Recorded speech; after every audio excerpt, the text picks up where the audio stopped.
kuronka ikarata ndangamunzi ngo ni inyishu idasanzwe ku bibazo biba vyugarije impunzi harimwo n'ikibazo c'umutekano.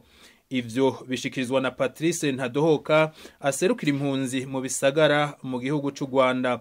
Uwaserukira impunzi abivuga mu majambo atomoye. Umuntu atagira indangamunzi ahura n'ibibazo bitari bike cyane cyane nk'uko minisitiri yabivuze hari ikibazo cy'umutekano bwa mbere. Iyo ugiye utembera muri ino miji utagira icyangombwa kikuranga abapolisi bashaka kugufata benshi imbere baranapfungwa hanyuma tukaja kubagombora tubasigura ariko bamaze nk'iminsi murumva yuko biba bibabaje. Ikindi naco nuko utagira karata ikuranga ushobora kugurura nka konti muri banki, ntushobora gusinya kontra y'akazi, ntushobora kuronka guca permis yo gutwara imiduga. Urumva nta burenganzira bufise bwo kuja kuronka amaserivisi amwe abandi bantu baronka. Ni ingorane rero iyo udafise ikikuranga uhura n'ingorane nyinshi cyane. Mbere uri nk'aho utagira umutekano ntubukingiro bikwiye.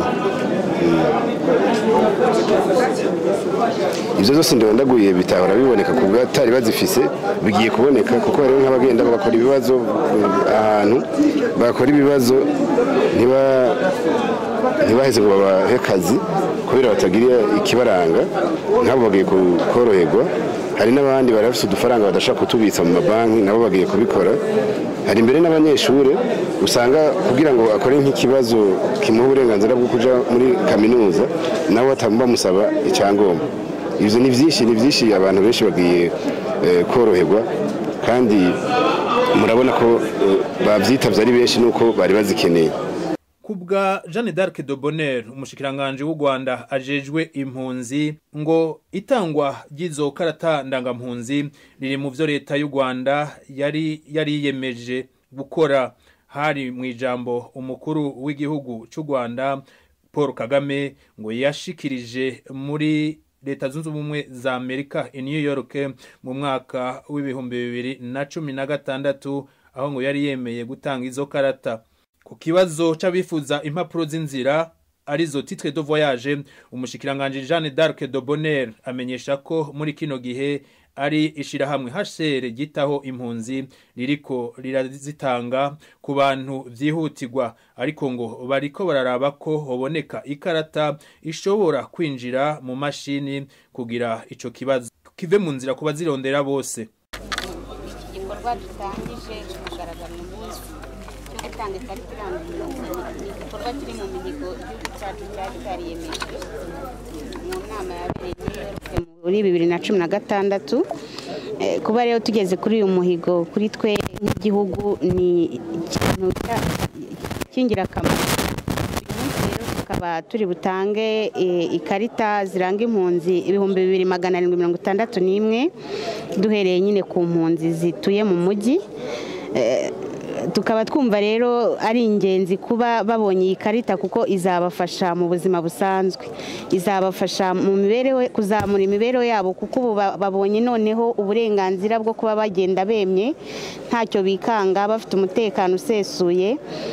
Ikindi nuko ibafasha kubona uburenganzira bwo kuba bahangana ku isoko ry'umurimo bakaba babasha kwishakira akazi. Ubu ikindi kirimo gikorwa nuko turimo dukorana n'urwego rushinzwe abinjira n'abasohoka kugira ngo abifuza kujya mu mahanga hatangwe icyangombwa kibasha gusomwa mu mashini ku buryo bashobora kukifashisha bajya mu mahanga kuba bashakiraho imirimo. Muri iyi minsi turimo turakorana na HCR hari uburyo bafasha kugira ngo bagende ariko mu gihe birimo binozwa kugira ngo bibashe mu buryo bw'ikoranabuhanga gukora neza ku bufatanye bwacu bwa Ministeri Immigration na HCR ubu niyo irimo ibafasha muri ubwo buryo bwo kuba bagenda ariko ntawe wigeze agaragaza ko ashaka kujya guhahira cyangwa gushakira imibereho mu mahanga ngo bimubere imbogamizi.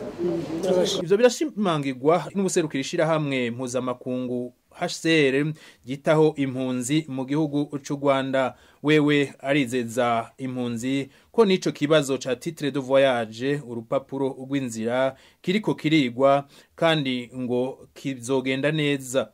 Mwomenya ko igikorwa cyo gutanga ikarata ndangampunzi catanguye itariki 30 z'ukwezi k'umunani.